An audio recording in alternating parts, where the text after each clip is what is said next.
bana noneho kugeza ubwo banamunyangisha bakanyangisha umwana nabyaye atakiba ni wanjye ari mama ubivuga. Twese twabonye saga yo kuri internet. Yes, ni ibintu byabaye icumi cyane. Noneho ukibaza icyo kintu, noneho ari nk'iki kintu warutanze urugero ati umwana wanjye yagiye ameze gutya ariko yarahindutse. Ahinduka kubera iki? Yagiye hanze n'uburere akura muri Miss Rwanda. Deja none se kabaze ngo basebeke kangurugiro rworoshye. Niba nafotowe nanditswe ku gihe nkandika ku muryango nkandika ku Nyarwanda nkaza kuri Royal FM nzongera kujya gusangira na mukobwa mugenzi wanjye twasangiraga muri quartier. Oya iwanyu bazojya kugutuma kuvoma. Bazojya kugutuma kuvoma uri icyamamare tumaze tukugisha ukuri uzojya kwikorera injaka. Iyo ngiye mu rugo ntabwo nikorera injerekani. Yego kubera yuko iyi fem wayibonye kuba uri media person ushaka ko waranayikoreye waranahasorize ariko wibuke ko afite imyaka 19 yatangiye gufotorwa n'ibyo binata nabi. Deja nkawe wakunze media yendo kiri umusore n'urugero ariko we na Prito n'ubura cyari umusore ukiri n'umwana ariko we deja bibonye ku myaka ye 19. No ni ikintu giturika ni fem imurushije imbaraga. None se reka nkubwire Beka urumva wewe warabyutse uyu munsi urabyuka ujya kwiga itangazamakuru ubizi ne ubwonko bwa abarimu bose bagutegura kuzabikora. Urumva ariko tuzi benshi muri bagenzi bacu byageze ubwo akabiya kamutwara kubera yuko abantu teguruwe muri kariyeri yabo yose ko apiyaringa muri media hari abo byangiza. None uwo nguwo n'umwana absolutely hari ikintu kizavaho kuri we ngaho niba mutumeze ngo muri asagara ubwo bavuga ngo nta gitahi wabo runaka ntagira gute ahubwo umukobwa muri Rwanda culture umukobwa w'imyaka 18 19 20 ari supposed kuba ari ahantu hamwe muri mu hantu habiri iwabo cyangwa ku ishuri. Ntago icyo gihe wabusa nk'uvuga ngo ntabwo irushanwa rifitiye akamaro. None ugomba no kureba n'akamaro irushanwa rifite. Oya turaza nako turakabona. Tugomba kugera n'ahandi. Noneho turebe urumva uwa mbere ngira ngo hari mu Miss Popularity wavuye iwabo mu Rutsiro ntiyasubiyeyo. Rutsiro Karongi bijya gusa n'ibyo abaturanye turabizi neza ko atasubiyeyo sibyo ntabwo asubiyeyo niyo Miss wenyine natoye ntabwo yasubiyeyo. hari n'izindi story zaje kuza nyuma ye zitari nziza. Urumva kubera iki bakurikirwa na story mbi akenshi nuko ku myaka yabo ntibabasha kumanajinga iriya fame kubera ko ntibabitojwe. Urumva ku myaka yabo ariko nkeka ko aricyo biga muri bootcamp managing iriya fame. Kubera iki batari byabashobokera se niba babyiga niba Kigali yenda ntuyirangize ariko abantu bakagufotora then ugahita ugira inzara y'ubuzima bwawe bwose cyangwa marato wayihorera. Byaterwa n'icyo ushaka. Hari n'abantu bavuga ati aho kuba imbeba myaka 100 nabi ntari umunsi umwe. iyo aspect nayo ibaho ariko tuzirikane yuko niba koko bigaragara ko batabasha ku managing ya fame hari uburyo nabo Rwanda ababyeyi baba bafite izihe titire zishobora ku influencer irusha mu kuryumva byonyine mukumva izina ry'ababyeyi ntitumentioning izina ry'umwana niba umwana ari uwa Lieutenant General cyangwa se Brigadier General mu buryo buri direct cyangwa indirect mu marushanwa ashize si umwengera ngo ariko batatu bikurikira bose n'abana b'abantu bafite ahantu bahuriye n'umutekano w'igihugu. Imyaka 3 yikurikiranye match nirongo ibyo ngibyo deje ushobora no kuvuga uti genda kuko barabimerita by the way tujye tubwizanya n'ukuri babarize neza sibyo uramubona rwose uburyo asobanura uburyo exposinga ukavuga ati wow which is good. None ariko ukavuga ati se wajya gutekereza byegeye inyuma kuki byabaye inshuro 3 zikurikiranye ninde urimo gutanga ntabwo babimerita nyine nibyo nari nsobanura barabimerita ariko se ibyo bintu bitatu byarahuriranye so bashobora kubamo no kuba abajaji nyine bashobora gushyira amarangamutima ashobora kuba harabaye wizerera muri coincidence sometime yes ariko ntabwo iteka coincidence ari fluid hazard ntabwo ari hazard ntabwo ari nabyo biranashoboka ko ari coincidence ariko nanone twe tubireba noneho bitanga ihe mashusho twibiye habitanga ihe shusho ese wa muntu uzabireba azareba kuko avuge ngo kuko nta yindi pressure nta gitutu kigeze kibaho icyo kibazo nakibajije n'ushinzwe itangazamakuru muri Miss Rwanda ndamubaza ibi bintu bitatu inshuro eshatu byarahuriranye kuko ibintu mvuga ntabwo ari ibintu ndi kuvuga yenda ngo ni ibintu ndi kwivugira hano gutyo gusa ni ibintu twakoze interview iri recorded ndamubaza ibi bintu byabaye imyaka 3 yikurikiranye ni ibintu byahuriranye niba uvuye kufite iranka rimeze gutyo wabaye retired undi akaba umwana wa lieutenant colonel undi akaba umwana wa brigadier general undi akaba umwana wande abo bantu uvuze siko bafite amaranka ameze gutyo ntabwo amaranka yabo yenda yo twabinjiramo kuko tubona abana ntitubona ababyeyi urumva ariko none ndamubaza ibi bintu byarahuriranye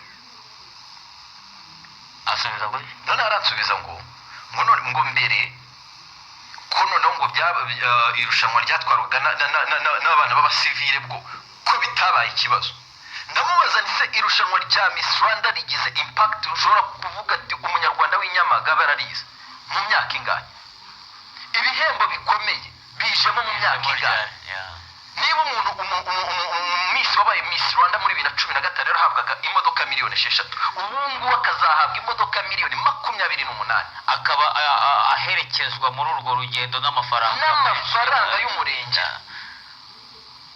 urumva se ibyo bintu nta kindi kintu ushobora gusesengura ugahuza ati nta hantu bihuriye ndabyumva kuko ni PR w'ikigo nta kindi gisubizo yari kumva ariko nanone ukongera ukaza kuri Miss Rwanda ubwo nanjye kuvuga ku kintu cya corruption izo uko ari eshatu nge nzibona muri ubwo buryo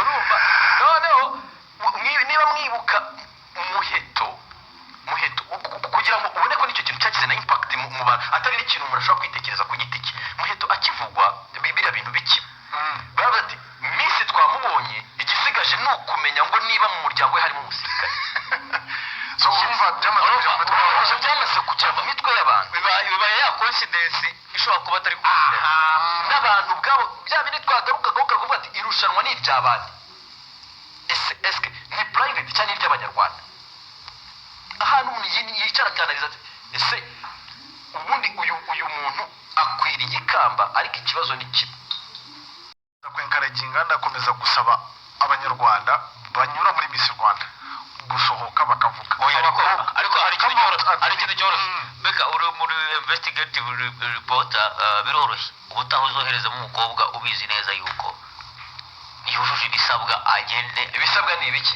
ibisabwa ntabwo biri kiriya ibisabwa oya ubwenge uzabwirwa n'iki kabufite uzakoresha undercover reporter kugira ngo uzabufimira iyo point niyo umuntu ashobora gushaka umukobwa akajya undercover reporting exactly ariko byagorana kuko harimo selection nyinshi no izo selection nyine nabo uzinyuramo agakomeza but my point nago yakabaye iyo ngiyo anyway we are indi kugerageza gucomparinga documentary nsaba n'abakobwa bose bumva ko bafite story yo kuvuga bitagombye kujyana gava they can come out and speak kubera ko ntabwo ibibazo bizakemuka mu gihe nta muntu n'umwe ubivuga ariko ndabujura no kuvuga ati se ubundi aba bayobora bo iyo company yo yashite kuko niba bavuga ngo habaye ipiganwa hapiganwe n'abandi batsinzwe inshuro ebyiri barajya kujurira muri RPPA baratsindwa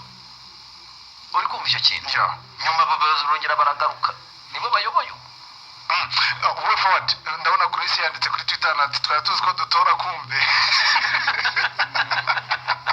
barakoze ku matora yawe Chris warakoze ku matora yawe n'amafaranga ushyiramo nta kibazo ariko nanone nkeka ko turebe way forward nkeka ko hari abana bari muri Miss Rwanda bari kudukurikira nabaze mbona comment zabo hari yewe n'abana bashobora kuba bafite intego yo kuzajyamo in future way forward umwana yakitwaye gute mu gihe ari muri iyi nzira umwana yagombye gusaba mu gihe Miss Rwanda ikirwana no gukavaringa stories zayo aho kugira ngo ikemure ibibazo birimo umwana yagombye kubanza agasaba uruhushya rw'ababyeyi kuko hari abiyandikishije ababyeyi batabizi. Icyo ni icya mbere. Umubyeyi nawe akabyuka akabanza agategura umwana, niba umwana yiyumvamo ko azajya muri ibi bintu bigira exposure, uretse na Miss Rwanda agira ibintu bigira exposure ko bamwe ibishuko byinshi, umubyeyi yabona uwo mwana abifite muri gahunda akamutegura hakiri kare. Niba azabikora mu myaka 3 iri imbere, mutegura uyu munsi seriously urumva ushaka kuzaba Miss yego, okay, ukamutegura psychologically akaba amacuba ku buryo ashobora kugerageza guhangana nabyo. Kabiri, birakwiye yuko ibivugwa abashinzwe iperereza bamenye ukuri kwabyo. Urukuru niyo makuru.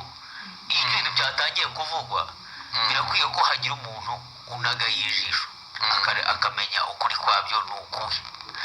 Abantu bakabase hari umuntu waba azwiho sexual harassment, sexual predators barimo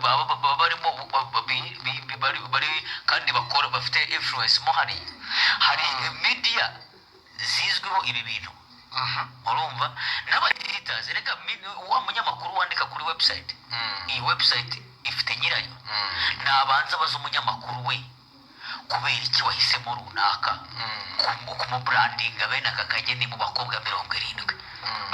aribyo nahoze ndi kuvuga, abenshi bakabigira personal. Ndi kuvuga ko mu gihe abantu bari muri competition, ubwo niba wiyemeje kuripotinga kuri Miss Rwanda, uriha burden yo kubahiga umwe kuri nuko empowering abakobwa ahubwo ugasanga bari kwempowering umuntu. Urumva babivuze mu bwinshi, ariko mu bakobwa 70 bahatanye bari kwempowering umuntu. Ariko ubu ngubu niba byibuze abakobwa 20 bashobora kubona buruse bakajya kwiga kaminuza ku cyiciro cyacyo cyose wabigeze. Niba waranirangije bachelor ushobora kwiga masters, which is good. Reka gushimira kira makuru kuri tablet kiganiro Face of the Nation. Mwakoze cyane. Yes, n'ubutaha nitubatumira muzaboneke. Kiganiro Face of the Nation cyacu kikaba kiganiye ku musozo.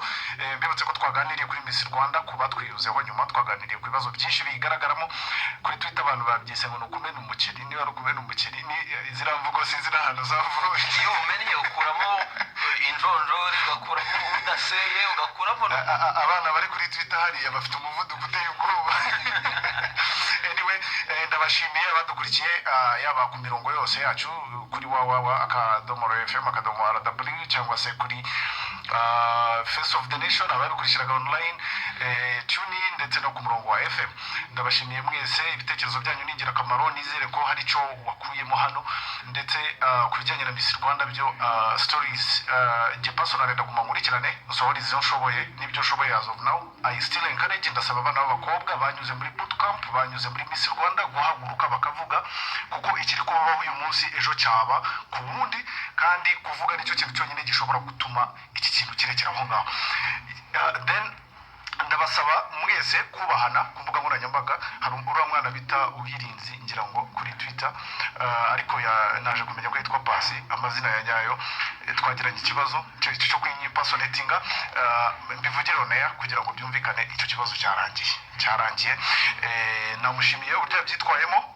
Nashimiye n'abandi bagaragaje solidarite mu kugira ngo ikibazo gikemuke mu bwumvikane. Kandi mbibutse ko imbuga nkoranyambaga zawe ugomba kuzikoresha neza kugira ngo ejo bitagiraho ingaruka, kuko akenshi uzikoresha mu buryo bworoheje ariko ugasanga bigize ingaruka ku buzima bw'umuntu. N'ikosa yankoreye ryagizeho ingaruka nini cyane, ziri deep, zihereye no muri family, kurinda zingeraho personally nk'umuntu mu kazi professionally, ariko nabirenze. Akazi karakomeza. Ndabashimiye mwese, Imana ibarinde, mugire icyumweru cyo, mugire weekend nziza, enjoy responsibly, munywe mu rugero, mutanywa, abana ntabwo banywa inzoga kandi don't drink.